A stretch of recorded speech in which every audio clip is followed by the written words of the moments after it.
동기가 무엇이냐에 따라서 우리의 삶의 방향도 달라지고 열매도 달라질 수밖에 없지요. 우리가 예를 들면은 이 물질에 이끌려서 살아가는 사람들은 이 물질적인 부를 향해서 달려가게 돼 있습니다. 정치적인 야망에 붙들려서 살아가는 사람들은요, 권력을 위해서 물불을 가리지 않고 살아갑니다. 상식도 사회 정의도 통하지 않습니다. 아무리 반대해도 막무가내로 가는 것을 우리가 보게 되지요. 이 미국 사회에 자주 등장하는 사건 중에 총기 사건들이 있습니다. 이 총기 사건이 대부분의 경우가 왜 일어나는가, 그것을 조사를 해보니까 분노 때문에 일어난다라고 그 조사 결과가 대부분의 결과가 나오게 되었습니다. 이 사회에 대한 분노, 직장에 대한 분노, 심지어는 이 가족에 대한 분노 때문에 이 총기를 난사하고 칼질을 휘두른다는 것이죠.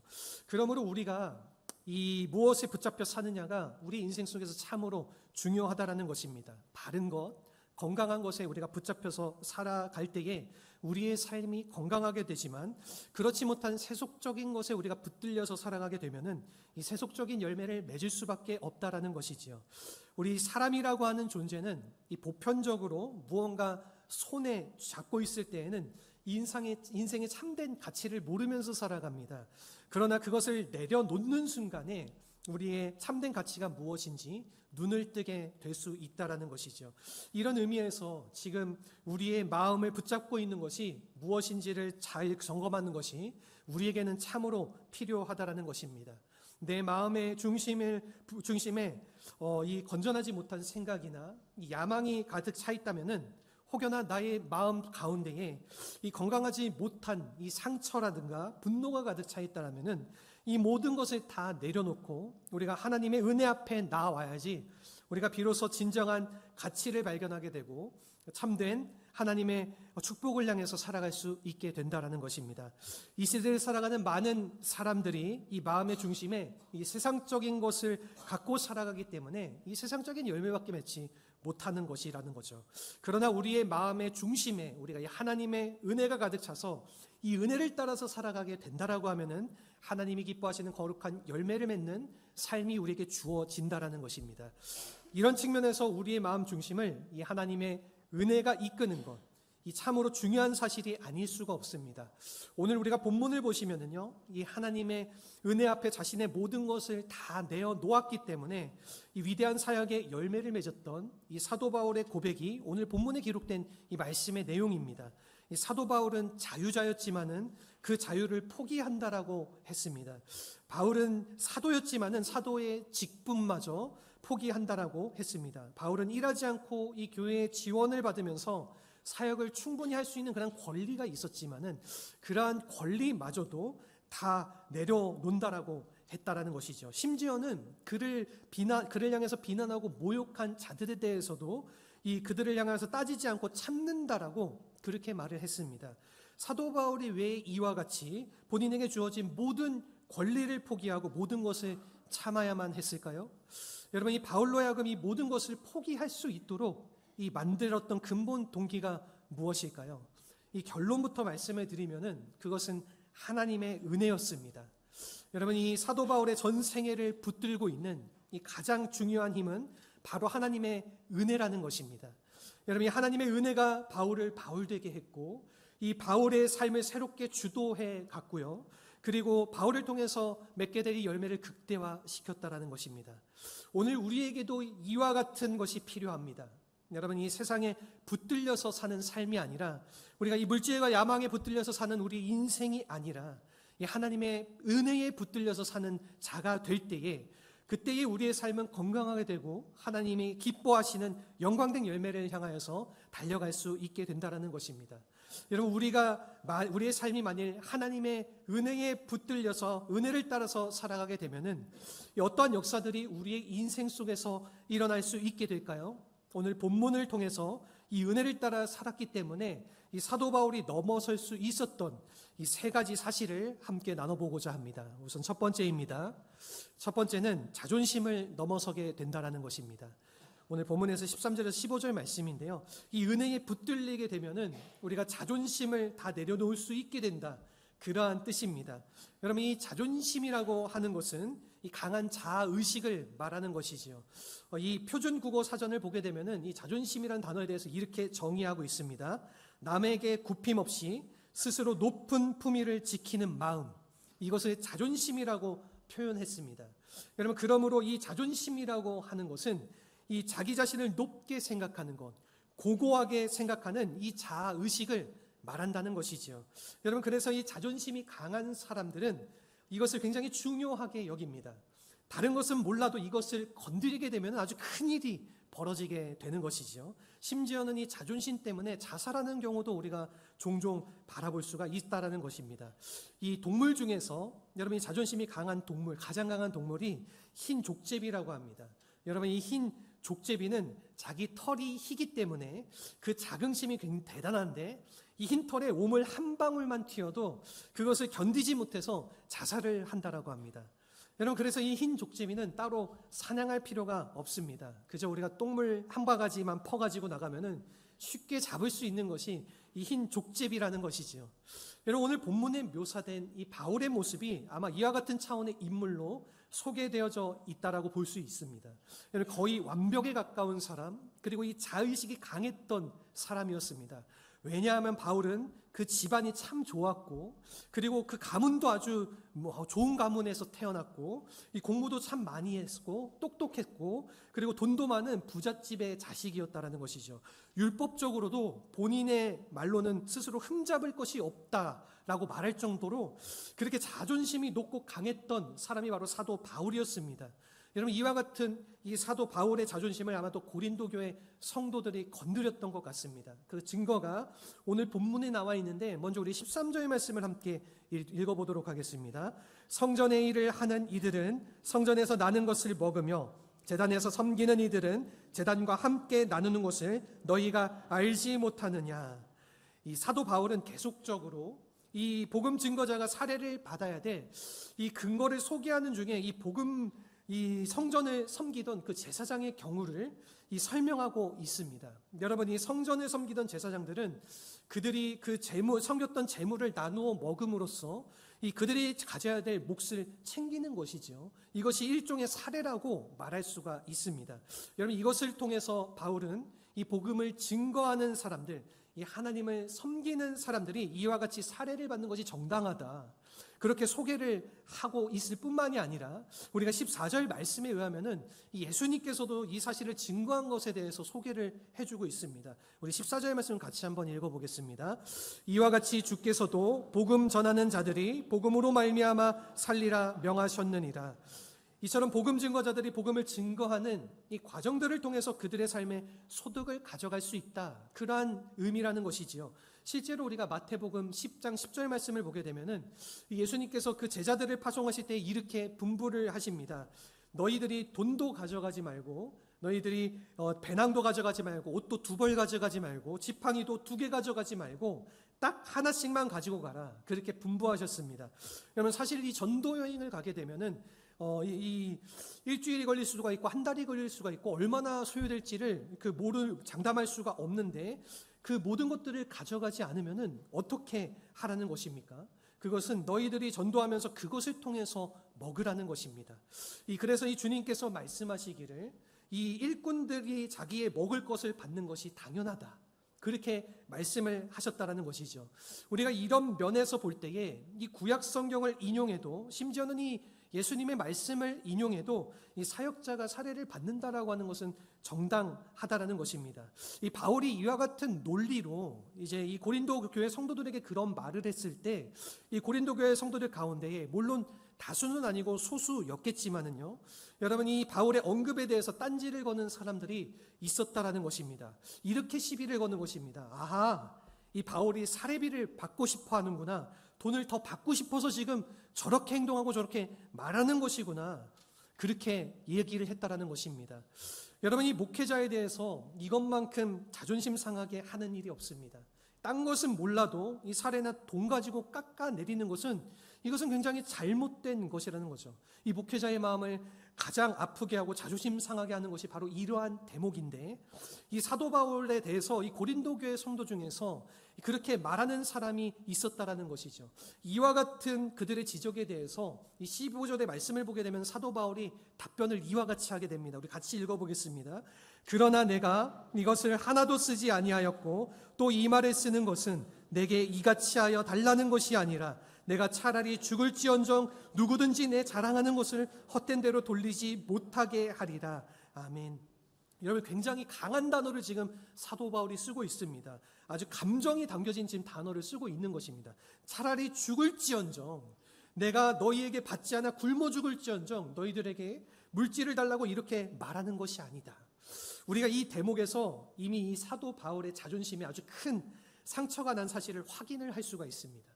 여러분, 이 사도 바울의 진심을 알아주지 않고 지금까지 청렴결백하게 하나님의 복음을 위해서 살아왔었던 그 모든 것을 다 무시하고 이 고린도 교회 성도들이 돈 문제를 가지고 시비를 걸었을 때에 여러분, 사도 바울의 가슴이 얼마나 아팠겠습니까? 이 자존심이 얼마나 상했겠어요. 여러분, 그런데 이 자존심이 강한 사도 바울이 이것마저도 넘어서는 모습을 우리가 볼 수 있다라는 것입니다. 15절의 하반절 말씀을 보게 되면 여기서 차라리 내가 죽을지언정 누구든지 내 자랑하는 것을 헛된 대로 돌리지 못하게 하리라. 여러분, 우리는 여기서 이 사도 바울이 정말로 지키고 싶어하는 것이 무엇인지를 볼 수가 있습니다. 여러분, 사도 바울이 정말로 지키고 싶었던 것은 자기의 자존심이 아니라 바로 복음이었다라는 것입니다. 정확하게 설명을 하자면요, 여러분, 이 복음 때문에 모든 것을 내려놓고 행했던 이 사도 바울의 모든 사역들을 말하는 것입니다. 여러분, 우린 여기서 이 사도 바울의 진정한 관심사가 자기의 자존심을 세우는 것이 아니라 이 복음에 있다라는 사실에 주목할 필요가 있습니다. 여러분, 어떻게 그렇게 강했던 바울이 이 자기의 자존심을 다 내려놓고 오히려 이 흐물흐물한 아주 물과 같은 존재가 되어져서 이와 같은 공격에도 불구하고 하나님 앞에 자신을 드릴 수 있게 됐는지, 그 설명은 한 가지밖에 가능한 것이 없습니다. 하나님의 은혜를 받았기 때문입니다. 여러분이 우리가 이 하나님의 은혜를 알고 나면은 나 자신을 다 내려놓을 수 있게 됩니다. 가장 내리고 싶지 않은 나의 자존심, 이 나의 체면마저도 내려놓을 수 있는 가장 강력한 근거가 바로 하나님의 은혜라는 것이죠. 여러분, 이 사도 바울이라고 해서 왜 분한 마음이 없었겠습니까? 여러분, 그렇게 공격하는 사람들을 대할 때에 왜 상처받는 것이 없었겠어요? 여러분, 그러나 그때마다 사도 바울은 그렇게 자신을 다그쳤을 것입니다. 무슨 말이냐? 너 죄인 아니겠니? 너가 죄인 중에 괴수 아니겠느냐? 너가 이 죄인 중에 괴수 주제에 분할 게 뭐가 있으며 너가 상처받을 게 뭐가 있냐? 이러한 말을 하면서 자기 자신을 스스로 다스리면서 이 자존심의 문제를 처리했을 것입니다. 여러분, 오늘날 우리가 너무 높기 때문에 이러한 문제들이 우리 안에서 해결되지 않는 모습들을 우리가 많이 경험을 하게 되지요. 여러분이 진짜 내가 죄인 중에 괴수요, 나는 아무것도 아닌 것을 알게 되면은 나를 강하게 붙잡고 있는 이 나의 자존심마저도 우리가 넘어설 수가 있다라는 것입니다. 이 사랑하는 성도 여러분, 우리가 은혜에 붙잡히게 되면은 나를 내려놓을 수 있습니다. 여러분, 그리고 이 나를 내려놓으면은 그때부터 하나님의 일이 진행되어지기 시작하는 것입니다. 내가 살아있기 때문에 이 복음이 막히게 되는 것이고, 여러분, 내가 살아있기 때문에 이 하나님의 뜻이 무너질 수밖에 없다라는 것입니다. 이 나를 내려놓는 순간 나의 자존심, 나의 모든 생각들, 나의 마음들 다 그것을 내려놓고 하나님의 은혜를 붙잡고 그 은혜에 붙들려 살아가는 우리의 인생이 되는 순간에 하나님의 위대한 일이 우리의 삶 속에서 진행되어진다는 것입니다. 바라고 소망하는 것은 우리 사랑하는 모든 성도님들이 나의 자존심, 나의 마음들 다 주님 앞에 내려놓고 하나님의 놀라운 일을 경험하면서 살아내시는 인생이 되어지기를 간절히 바라고 축원합니다. 아멘. 우리 두 번째는 무엇이냐면요, 나의 자랑을 넘어서게 된다라는 것입니다. 오늘 본문의 16절 말씀인데, 우리 인간에게는 이 무엇인가 업적을 다 자랑하고 싶어하는 심리가 있다라는 것이죠. 여러분, 뭘 잘했으면은 종 칭찬받고 싶어하고 박수받고 싶어하는 그런 심리가 우리 사람들에겐 다 있는데 이것마저도 우리가 넘어설 수 있다, 이렇게 오늘 16절 말씀에서는 말하고 있는 것입니다. 우리 같이 한번 읽어보겠습니다. 내가 복음을 전할지라도 자랑할 것이 없으면 내가 부득불할 일임이라. 만일 복음을 전하지 아니하면 내게 화가 있을 것이로다. 아멘. 여러분이 오늘 본문을 통해서 이 사도 바울은 내가 복음을 전할지라도 자랑할 것이 하나 없다, 그렇게 말씀하고 있습니다. 여러분, 솔직히 바울만큼 열심히 복음 전하고 많은 교회를 개척한 사람이 어디 있겠습니까? 여러분, 그럼에도 불구하고 나는 자랑할 것이 아무것도 없다. 왜 이런 말씀을 하셨을까요? 오늘 본문에 의하면 두 가지 이유 때문이라고 우리에게 나타내주고 있습니다. 첫 번째는요, 부득불해야 될 일이기 때문입니다. 여러분, 이 복음 증거라는 것은 나에게 부과된 필수적인 일이기 때문에 이것은 결코 자랑이 될 수가 없다라는 것이죠. 그리고 예수 믿는 사람이라면은 이 복음 증거하는 일은 반드시 해야 될 필수 과제이기 때문에 이것을 분명하게 우리의 삶 속에서 우리는 실천하면서 살아가야 된다라는 것입니다. 그리고 두 번째 이유는 무엇이냐면은 여러분이 우리가 하지 않으면은 화가 있을 것이라고 그렇게 말하고 있습니다. 여기서 이 화라고 하는 단어는요, 이 징벌이라고 우리가 번역을 할 수가 있습니다. 여러분, 이 우리가 복음을 전하지 않으면은 이 화가 있다라는 이 말은요, 우리가 종말론적인 차원에서 이 설명을 하자면은 우리가 이 복음을 제대로 전하지 않으면은 나중에 주님 오실 때에 우리에게 그 책임을 물으신다, 이러한 뜻을 우리에게 말해주고 있다라는 것입니다.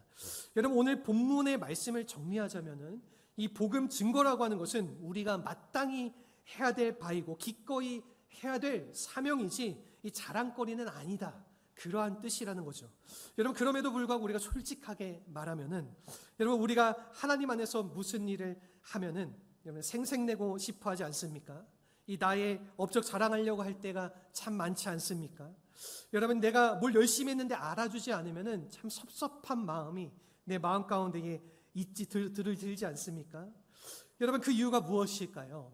그것은 우리가 하나님 앞에 얼마나 빛을 줬는지 우리가 모르기 때문에 그렇다라는 것입니다. 여러분, 우리가 예수 믿는 순간 이 하나님의 은혜에 얼마나 빚진 자인가를 우리가 잘 모르기 때문에 우리는 좀 뭘 하면은 자랑을 하고 싶어 한다라는 것이지요. 여러분, 로마서 1장 14절 말씀을 보게 되면은 여기서 사도 바울이 이렇게 선포를 하는 내용이 있습니다. 같이 한번 읽어보겠습니다. 헬라인이나 야만인이나 지혜 있는 자나 어리석은 자에게 내가 다 빚진 자라. 여러분, 사도 바울이 언제 이 헬라 사람에게 빚을 졌습니까? 언제 이 야만인들에게 빚진 적이 있습니까? 여러분, 바울은 한 번도 그들에게 빚진 적이 없었습니다. 여러분, 그럼에도 불구하고 이 바울이 말하는 이 빚진 것은 무엇을 우리에게 이야기하는 걸까요? 여러분, 이것은 궁극적으로는 이 예수 그리스도에게 진 이 사랑의 빛을 말하는 것입니다. 여러분, 내가 이 예수를 믿는 순간 나로는 감당할 수 없는 이 큰 은혜를 입었는데 예수님의 십자가의 보혈을 통한 이 은혜는 내가 갚을 수 없는 빛이라는 것이죠. 여러분, 이러한 사실 때문에 바울은 사실 이 빛 때문에 여러분, 이 험악한 선교여행을 3번씩이나 다녀왔고, 그리고 이 빛 때문에 로마 감옥에 2번씩이나 투옥을 하고 수 없는 매질을 당하고 많은 사람들에게 조롱을 받기도 하고 결국에는 여러분, 이 복음을 위해서 순교의 제물로 자신을 드리는 그러한 삶을 살아갔다라는 것이죠. 여러분, 오늘 우리의 삶이 바르게 되려면은 이러한 빚진 자의 의식이 분명해야 될 줄로 믿습니다. 여러분, 이 빚진 자 의식을 가진 사역자들은 모든 것을 다 바쳐 헌신하고도 자랑할 것이 없습니다. 왜냐하면은 하나님이 예수님을 통해서 나에게 부어주신 이 은혜에 비교하면은 그 모든 것이 아무것도 아니기 때문입니다. 여러분, 내가 자랑하지 않게 된다라는 것이죠. 내가 가지고 있는 업적을 가지고 높아지지 않고 겸손할 수 있는 비결, 여러분, 이것은 내가 하나님께 진 이 은혜의 빛이 얼마나 큰지를 깨닫는 것입니다. 여러분, 이것이 바로 우리를 성숙한 그리스도인으로 만드는 비결이라는 것이죠. 사랑하는 성도 여러분, 우리의 삶 속에서 우리가 항상 기억해야 될 것은 우리가 하나님의 은혜의 빚진 자라는 이 사실을 기억하시기를 바랍니다. 하나님께서 그 사랑을 우리에게 거저 주셨지만은 여러분, 그 사랑을 받고 그 사랑을 기억하는 우리는요, 항상 그 은혜의 빚진 자라는 생각이 우리의 마음속에 있어야 돼요. 이러한 사실을 우리는 품고 우리의 삶을 살아갈 수 있어야 됩니다. 여러분, 그럴 때에 우리의 삶 가운데에 우리의 삶을 책임져 주시고 도와주시고 인도해 주시고자 하는 하나님의 은혜가 더욱더 강하게 채워지고 그 은혜에 붙들린 자의 인생의 삶을 우리가 분명하게 살아갈 수 있다라는 것입니다. 이러한 분명한 주님의 마음을 기억하면서 은혜의 빚진 자로서 주님 앞에 온전하게 그 삶을 살아내시는 우리 모든 성도님들이 되시기를 주님의 이름으로 축원합니다. 아멘. 우리 마지막으로 세 번째는요, 이 세상적인 보상을 넘어서게 된다라는 것입니다. 오늘 본문의 17절 말씀입니다. 우리 한번 같이 읽어보겠습니다. 내가 내 자의로 이것을 행하면 상을 얻으려니와 내가 자의로 아니한다 할지라도 나는 사명을 받았노라. 아멘. 여러분, 이 17절에서 이 사도 바울은 상에 대해서 우리에게 말해주고 있습니다. 여기서 말하는 상은요, 이 보상을 말하는 것입니다. 내가 만일 자의로 좋은 일을 했다라면은 이 상을 받지 않겠느냐. 그런데 내가 자의로 하지 않으면은 이것을 좀 우리가 쉽게 표현을 하면은 상 받지 못하게 되는 경우가 될지라도, 이러한 뜻입니다. 여러분, 내가 비록 상을 받지 못하는 경우가 될지라도 나는 사명을 받았다. 이렇게 사도 바울이 이야기를 하고 있다는 것이죠. 여러분, 여기서 말하는 이 사명이라는 단어는요, 헬라어로 이 오이코노미아라는 단어인데, 여러분, 이 보통 이 단어가 어떠한 의미로 사용되어지냐면은 사명이라는 뜻도 있지만은 청직이라고 번역이 되어집니다. 여러분, 그러나 이 청지기의 직분을 설명하고자 할 때 이 단어를 동일하게 쓴다라는 것이죠. 우리가 이 청지기에 대해서 엄격하게 말하자면은, 여러분, 이 청지기라는 직분은요, 그 당시에 한 가정의 종의 신분입니다. 여러분, 종이 열심히 일한다고 해서 따로 종에게 보상을 줍니까? 그러한 법이 없지요. 여러분, 이 종은 열심히 일하는 것이 당연하고 열심히 일해도 이 보상을 바라지 않는 것이 바로 종의 위치라는 것입니다. 여러분, 우리는 칭찬을 바랄 때가 참으로 많고 보상을 바랄 때가 많이 있지만은, 참으로 하나님께서 기뻐하시는, 그리고 하나님께서 지금도 찾고 계시는 바른 청지기는, 여러분, 무슨 일을 할지라도 마땅히 해야 될 일을 한 것뿐이라고 이 고백하면서 오히려 보상이나 돌아올 반대급부를 생각하지 않는 사람들, 여러분, 이러한 사람들이 바로 성경이 제시하고 있는 이 은혜를 아는 건강한 사역자의 바른 모습이라고 말할 수가 있다라는 것입니다. 여러분, 그럼에도 불구하고 솔직히 우리가 이 땅을 살아가면서 우리가 세상적인 보상을 받을 때가 참 많지 않습니까? 우리가 남들에게 박수도 받고 싶고 칭찬도 받고 싶어하는, 인정받고 싶어하는 그런 마음들 많이 있지 않습니까? 여러분, 그러나 이 한 가지를 분명히 기억하셨으면 좋겠습니다. 이 세상적인 보상은요, 결코 오래가지 못합니다. 이 한 번 받은 박수가 영원한 박수가 아니라는 것이죠. 여러분, 이 박수라는 것은 언제 어느 순간 야유로 변경하는 경우를 우리가 얼마든지 볼 수 있다는 것입니다. 여러분뿐만 아니라 우리가 이 보상을 바라고 일을 했을 경우에는 그 열매도 아름답지 못할 때가 더 많습니다. 여러분, 왜냐하면은 이 계산을 따라서 일한 것이기 때문에 그 열매가 순수하지 못한 것이 나타나게 된다는 것이죠. 여러분, 그러나 우리가 이 세상의 보상을 바라지 않고 우리가 정말로 하나님 한 분만 바라보면서 일하게 되면은 그때 하나님께서 진짜로 우리에게 주시고 싶은 상이 있습니다. 여러분, 그 상이 바로 오늘 본문의 18절에 기록된 내용입니다. 우리 18절 말씀 같이 읽어보도록 하겠습니다. 그런즉 내 상이 무엇이냐? 내가 복음을 전할 때에 값없이 전하고 복음으로 말미암아 내게 있는 권리를 다 쓰지 아니하는 이것이로다. 아멘. 여러분, 이 17절에서 말하는 상과 이 18절에서 말하는 상은 다른 것입니다. 이 17절에서 말하는 상은요, 이 인간적인 상을 말하고 이 땅에서의 보상을 말하는 것이면은, 이 18절에서 바울이 말하는 이 상은 하늘의 상을 우리에게 말해주고 있는 것입니다.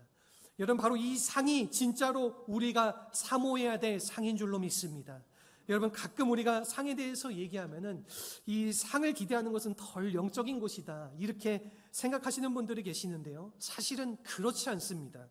여러분, 어떠한 상인 것이냐가 중요한 것이지 이 상을 바라는 것 자체가 잘못됐다라고 이야기할 수가 없는 것입니다. 여러분, 왜냐하면은 이 성경 말씀을 보면은 분명 하나님께서는 우리가 장차 받아야 될 그 받게 될 상에 대해서 말씀하시고 있기 때문이죠. 여러분, 예를 들면은 우리가 마태복음 5장 12절 말씀을 보게 되면은 이 예수님께서 너희가 이 땅에 핍박받고 환난을 당하면 기뻐해라. 하늘에 너희의 상이 큼이라. 이렇게 말씀하셨습니다. 그리고 우리가 마태복음 6장 20절 말씀을 보면은 너희의 보화를 하늘에 쌓아두라. 이 땅이 아닌 이 하늘에 쌓아둘 보화에 대해서 말씀을 해주셨습니다. 그리고 우리가 심지어 요한계시록 22장 12절의 말씀을 보게 되면은요, 여러분, 이 주님께서 재림하실 때에 그 주님이 속히 오시는 목적 중 하나가 그 상을 주시기 위함이라, 그렇게 말씀을 하셨다라는 것입니다. 여러분, 이와 같이 성경은 분명히 우리가 받게 될 상에 대해서 소개하고 있습니다. 여러분, 그리고 그 외에도 의의 면류관, 그리고 생명의 면류관, 이 사랑의 면류관 등 이 수많은 면류관에 대해서 우리에게 소개하고 있다라는 것이죠.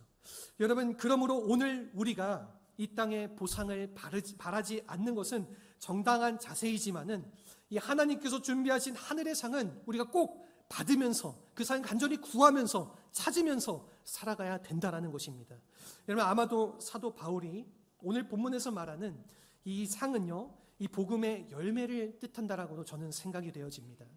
여러분, 이 사도 바울이 자신의 권리를 다 사용하지 않고 이 아무런 값없이 모든 것을 다 포기하면서까지 이 복음을 증거함으로써 말미암아 얻게 될 그 상은 바로 복음의 열매인 이 생명을 말하는 것입니다. 여러분, 이 데살로니가전서 2장 19절에서 20절을 보게 되면은 사도 바울이 이렇게 이 말씀을 이야기하게 됩니다. 우리 같이 한번 읽어보겠습니다. 우리의 소망이나 기쁨이나 자랑의 면류관이 무엇이냐? 그가 강림하실 때에 우리 주 예수 앞에 너희가 아니냐? 너희는 우리의 영광이요 기쁨이니라. 아멘. 여러분, 이 바울이 열심히 전도하고 이 복음을 전하고 양육해서 세웠던 그 모든 사람들, 그 모든 자들이 바로 바울은 상이라고 표현을 하고 있는 것입니다. 여러분, 바울은 이것을 위해서 자신의 권리도 포기했고 자신의 자유도 포기했고 평생을 이 상을 바라보면서 달려갔다라는 것입니다. 여러분, 근데 만일의 경우에 우리가 이 땅에서 살면서 칭찬받을 것 다 받고 보상받을 것 다 받게 되면은 나중에 우리가 받을 상이 남아 있을까요? 여러분, 그래서 무언가 우리가 좋은 일을 했을 때에 박수를 막 받고 인정받는 것 너무 좋아하지 마시기를 바랍니다. 그것이 혹여나 이 하늘의 상을 갉아먹는 경우가 되기 때문입니다. 여러분, 우리가 복음 때문에 손해도 보고 때로는 빼앗겨 보기도 하고 여러분, 때로는 우울한 오해도 받아봐야지 이 나중에 주님 오실 때에 받을 상들이 있지 않겠습니까?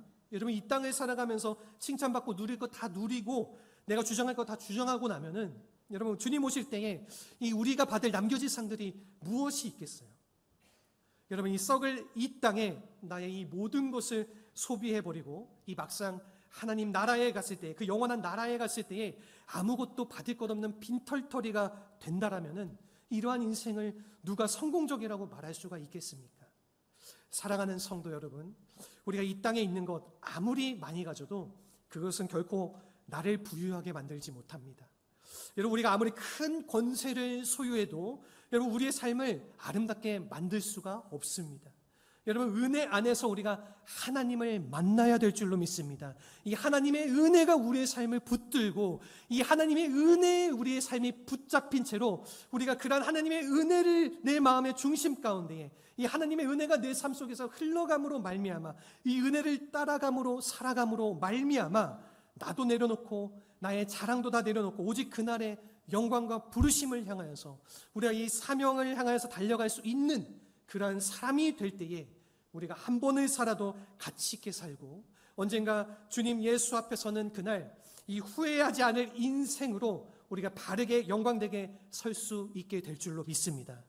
바라고 축원하는 것은 우리 모든 사랑하는 성도님들이 바로 이러한 삶을 살아내시기를, 이러한 하나님의 은혜가 가득 채워지는 하나님의 은혜에 붙들린 인생을 살아가시기를 간절히 바라고 축원합니다. 아멘. 우리 이 시간 함께 이 찬양의 고백을 주님께 올려드리면서 우리 함께 결단하며 기도했으면 좋겠습니다.